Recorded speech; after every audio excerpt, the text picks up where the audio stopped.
जी, जन्मदिन की शुभकामनाएं। और बोरीवली की जनता के बीच में आज आपने अपना जन्मदिन मनाया है और सनातन में आपके काफ़ी अच्छे मैसेज जाते रहते हैं। बॉलीवुड, बीजेपी, मतलब सभी लोग विश्व में आप प्रसिद्ध हैं। तो आज आपके जन्मदिन के बारे में और सनातन धर्म संस्कृति के बारे में क्या कहना चाहेंगे? पहले तो सनातन के सभी दर्शकों को मेरे प्रणाम।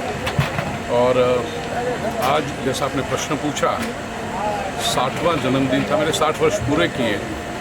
सनातन वैदिक संस्कृति के अनुसार जीवन का ये बहुत महत्वपूर्ण पड़ाव होता है, 6 दशक पूरे करना। पाश्चात्य संस्कृति के रंग में रंगे हुए लोग पार्टी करेंगे, कुछ फंक्शन करेंगे, सोशल गैदरिंग करेंगे।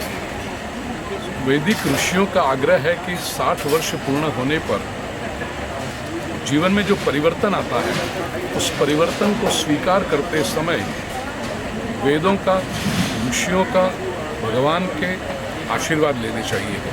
तो इसके लिए बिल्कुल वैदिक पद्धति के अनुसार विद्वान ब्राह्मणों के उपस्थिति में यहाँ पर पूजन किया गया, यज्ञ किया गया। हमारी संस्कृति मोमबत्ती बुझा करके नए वर्ष को नहीं लाती।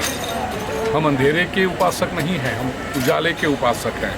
तमसोमा ज्योतिर्गमय, ये हमारे ऋषियों का संदेश है। तो यहाँ पर 60 दीपक जलाए गए।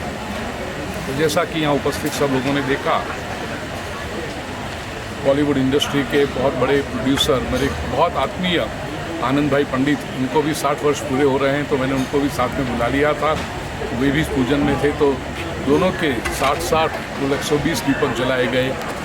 तुलादान किया गया और अपनी वज़न जितना अनाज आवश्यकता जिनको थे ऐसे लोगों में बांटा गया।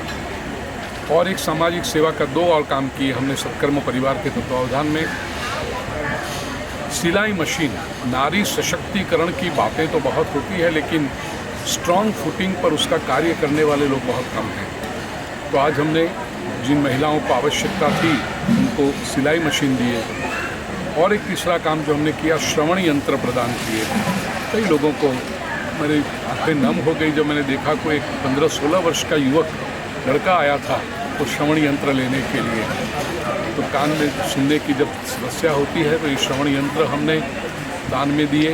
तो ऐसे बहुत सुंदर प्रवृत्तियाँ हुई।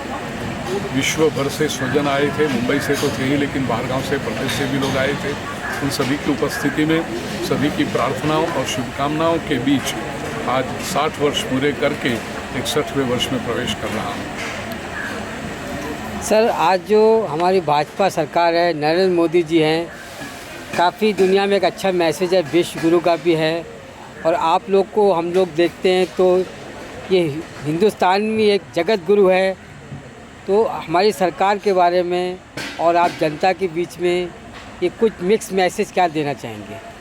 एक बात बड़ी स्पष्ट है कि 2014 के बाद जब से भाजपा की सरकार है, नरेंद्र मोदी जी के नेतृत्व में, मेरे तो आत्मीय हैं, वर्षों पुराना संबंध है।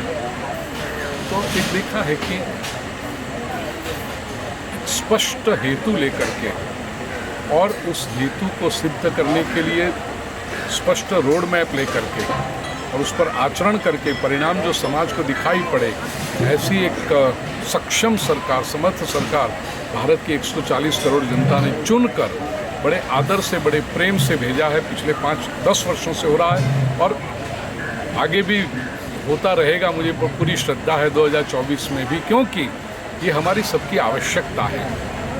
एक बात मैं छोटी सी घटना आपसे कहूँ तो आपको पता चलेगा कि सरकार क्या कर रही है और कितना उसका प्रभाव पड़ रहा है विश्व के ऊपर। कोरोना के 2 वर्ष बीते, पिछले 30 साल से मैं विश्व भर में जाता हूँ धर्म की कथा करने के लिए, भागवत, रामायण, भगवत गीता, उपनिषद इत्यादि। 2020 और 2021 ये 2 वर्ष में मैं नहीं जा पाया। 2022 में जब मैं अमेरिका गया, न्यूयॉर्क के JFK एयरपोर्ट पर मैं जब उतरा और इमिग्रेशन से जब जा रहा था तो इमिग्रेशन में वहाँ पर गोरा ऑफिसर, मैंने अपना पासपोर्ट रखा। पासपोर्ट देख कर के वो मेरे सामने कहता है, India, coming from India, Bharat से आ रहे हो। और फिर उसने कहा मोदी मोदी। और उसके बाद जो उसने शब्द कहे, प्रिय स्वजनों, you guys handled corona so well.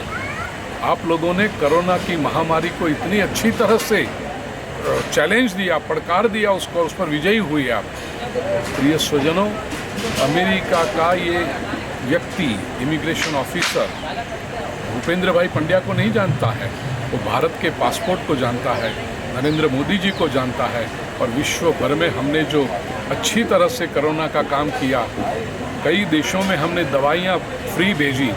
प्रिय स्वजनों, कुछ वर्ष पहले भारत दुनिया में से अनाज आयात कर रहा था, मांग करके भीख मांग के ले आता था। हम अब अनाज दुनिया में देते हैं, दवाइयाँ देते हैं, तो ये बहुत बड़ी उपलब्धि है। संस्कृति की रक्षा का जो काम हो रहा है, आप काशी में देखिए, आप उज्जैन में देखिए। 22 जनवरी को मुझे तो निमंत्रण भी आया है, मैं साक्षी बनने का मुझे सद्भाग्य मिल रहा है। तो 22 जनवरी को अयोध्या में जो राम मंदिर का उद्घाटन होगा, प्राण प्रतिष्ठा होगी, ये कितनी बड़ी उपलब्धियां हैं हमारे लिए, और आने वाली पीढ़ी के लिए कितनी बड़ी संभावनाएं हैं। तो मैं हमेशा कहता हूं कि भारत विश्वगुरु था, ये तो हम सब जानते हैं, और विश्वगुरु अब बनने की ओर अग्रसर हो रहा है, ये भी हमें जानना चाहिए, और उस दिशा में ठोस कदम हमें लेने चाहिए।